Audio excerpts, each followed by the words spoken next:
மெய்யாகவே உயிர்த்தெழுந்தார். அவர் உயிர்த்தெழுந்து இன்றும் உயிரோடு இருக்கிறார்.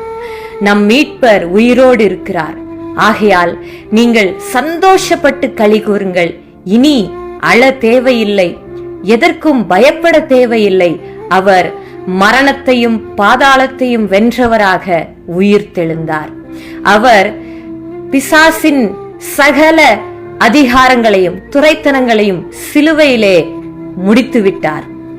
அதனாலதான் எபிரேயர் 2:14 இப்படியாக சொல்லுகிறது, மரணத்துக்கு அதிகாரியாகிய பிசாசானவனை தம்முடைய மரணத்தினாலேயே அழித்தார். அதனால நீங்க தைரியமா அவனை பார்த்து சவால் விடலாம். மரணமே உன் கூரெங்கே, பாதாளமே உன் ஜெயம் எங்கே?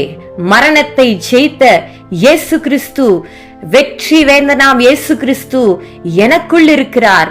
இனி மரணமும் என்னை மேற்கொள்ளாது, இனி எந்த பயமும் என்னை மேற்கொள்ளாது, இனி எந்த தீங்கும் என்னை அணுகாது என்று உங்கள் விசுவாசத்தை அறிக்கையிட்டு சாத்தானை தோற்கடிச்சு நீங்க ஜெயம் கொண்டு ஜெயமுள்ள வாழ்க்கை வாழலாம்.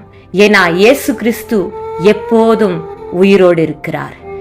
நீங்க எல்லாரும் உயிருள்ள தேவனை துதிக்கிறீங்க. அதனால நீங்க தைரியமா சொல்லுங்க, என் மீட்பர் உயிரோடு இருக்கிறார். அவர் மெய்யாகவே உயிர்த்தெழுந்தவராய், உயிர்த்தெழுதலும் ஜீவனுமானவராய் உயிரோடு இருக்கிறார். ஆமேன்.